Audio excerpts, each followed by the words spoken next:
Figuring out how to edit videos on Linux has been expectedly kinda annoying. For example, I tried to install DaVinci Resolve, what I used to use before, but it didn't work like at all, and it was just a disaster. So when people started recommended Blender to me, I laughed it off because come on now, Blender? The 3D modeling application, right? To edit videos. Like, what are you talking about?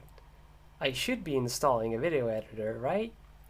Turns out, Blender is quite a bit better than I thought. Matter of fact, now my editing experience is far more robust than it was on DaVinci Resolve. For better or worse, I had to change and configure a lot of stuff, but thanks to that, I now have a better experience. The first thing you want to do is look at frame rate and realize that you forgot to change your frame rate from streaming to recording and you just fucked up a whole video, but whatever.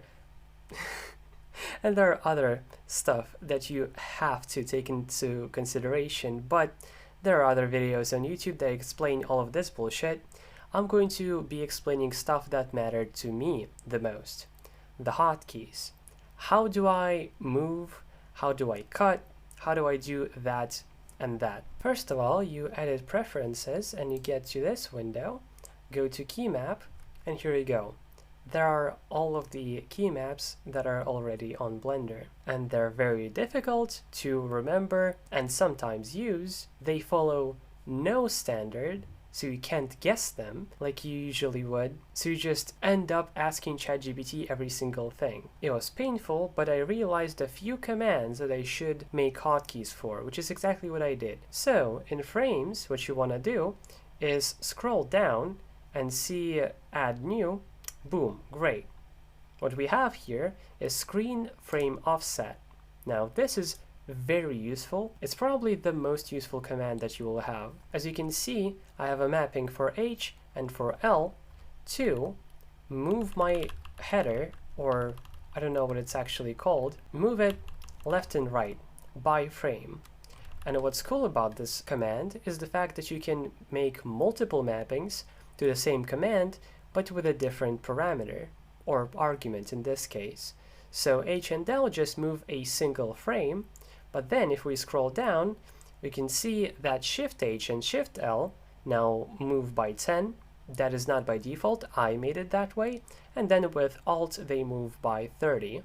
So you get to decide how you move around and by how much. And this gets repeated in pretty much every single mapping that you can do. I'm not going to sit here and say that it's incredibly configurable, but it's definitely at least somewhat configurable compared to other applications for editing that don't really give you that much of a choice. In Blender, you actually get to have it. We're done in the frames section. Now we can go on to sequencer common, and then here I'm not sure what's the difference between all of these, but I'm gonna show you my mappings. Alright, so my mappings that I made are in sequencer and then sequencer global. Why, I'm not exactly sure, but they're there. There are a lot of useful ones like select or deselect all. You can make it so A does both actions, but I think that's the default.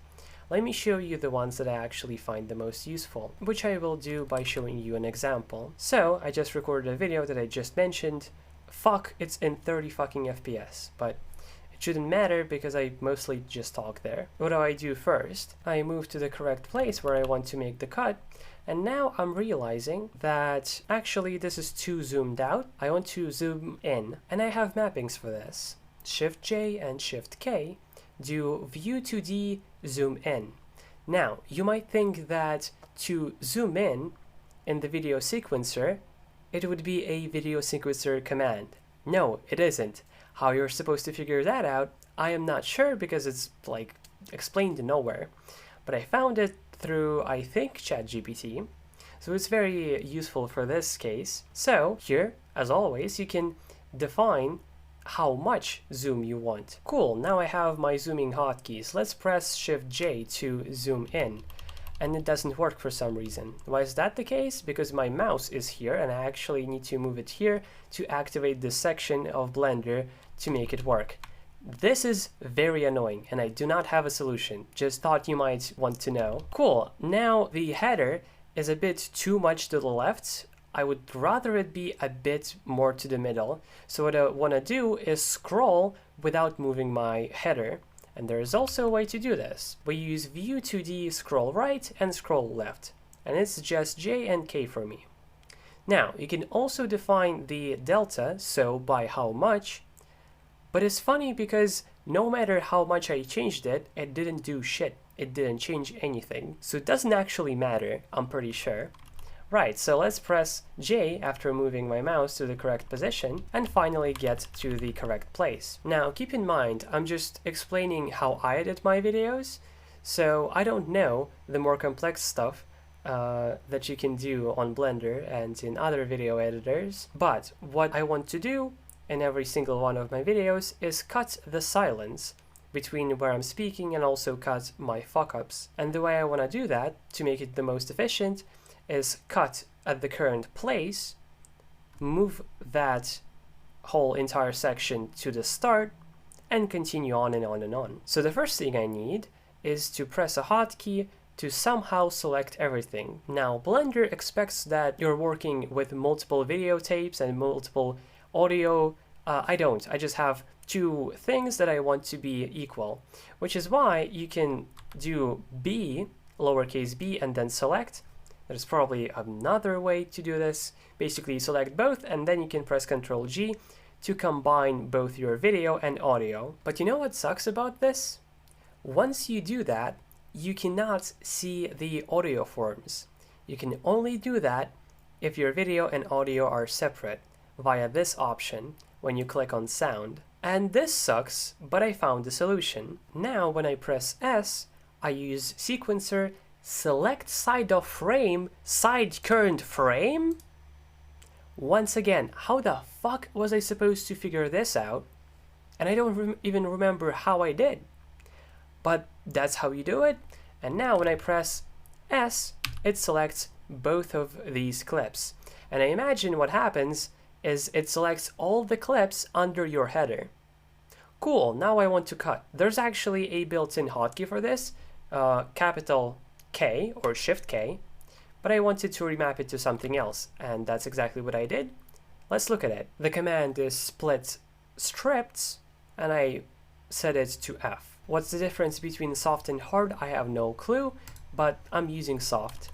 So I press F after moving my mouse, and boom, now I have this cut. So I want to delete these two clips that are already selected because they were to begin with.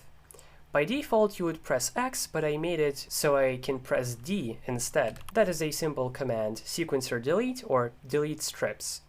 This is going to be here by default, so you can just change X to D, for example. After I press D, what I want to do is move the now on the right strips to the start of the video, or most usually at the end or after the previous strips.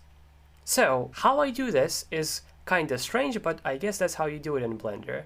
First of all, I press S again to select these strips, and now I have to somehow move to the start. I made it so I can do that using Ctrl I, but by default that is Shift left, which is just so strange, by the way. And these are the two commands that you would have to use. Jump to endpoint, last frame or no last frame. I set the hotkeys for them. Great, now why did I move to the start? Am I not supposed to move those strips? Actually yes, and there is a command specifically to move the selected strips to your current header position. And that is exactly how I do it. The command is sequencer snap or snap strips to the current frame, which I mapped to a semicolon. So let me press that and boom. Essentially, this is the entire process. What I do now is move to the end, cut again, move to the next thing, select, cut, delete, move right, a single frame, that's all we need, then select, and what do I do now? How do I go to the end of the previous strip? That is another two mappings. Sequencer strip jump, next strip or not next strip, do not use strip center, and also these have a likely chance to not work to begin with, and you'll have to, I guess, try many times. I'm not sure how they start working, but they suddenly do. And make sure you don't have any other mappings for I and O, so conflicts sometimes override these and tell you nothing about it, which is very annoying. So now I can press I after once again moving my mouse. See how annoying that is? I usually like focus and hover, but for windows, not for sub-windows. Whatever. So I press I, twice actually, and press the semicolon.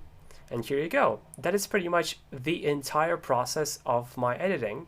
I just go through stuff, cut the pauses where I think it makes sense to do so, and then render and publish the video. About rendering, by the way, Blender is very weird, and there's a reason why I have this. Essentially, Blender will not automatically just render the whole video that you have. You have to define yourself how much to render. So we start rendering from the start, and by default it will then render only the next 250 frames, which once again, why and what the fuck? But okay, what we have to do now is go to the end of the clip. Let's just imagine that we already edited it and want to render it. And now you can see that this is the end of the rendering distance. And it's like way after the actual clip ends. And this is like a 2-minute recording, so it's going to be even smaller.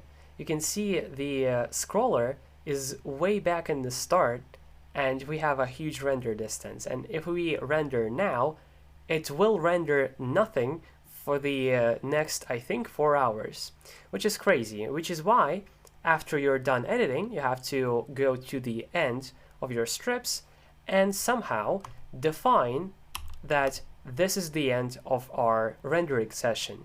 And of course, I also have a mapping for that. We have set end frame, anim for some odd reason. This is an animation, end frame set, and anim start frame set. I have hotkeys for those. And you never really have to use the start one, but definitely have some way to set the end frame. Otherwise, you could probably do it manually by changing this, but I would find that to be annoying. After you're done, click render and then render animation. I'm not going to click that because I don't want to. But before you do click that, in settings, interface temporary editors, render in, change, I think it was like new window, to keep user interface. Because by default, once again, Blender is so strange, but when you render, it opens a new window showing you the progress of the rendering in real time, basically showing you the video, wasting resources for no reason. Like, it's not helpful at all. So change it to this and now it won't do that. And I think that's about it. That's my process of editing videos. And if you enjoyed the video, press a like, type some comment, maybe have a question or suggestion. Definitely subscribe so don't miss my content, but most importantly, stay fresh, cheese bags, and I'll see you in my next video. Bye bye!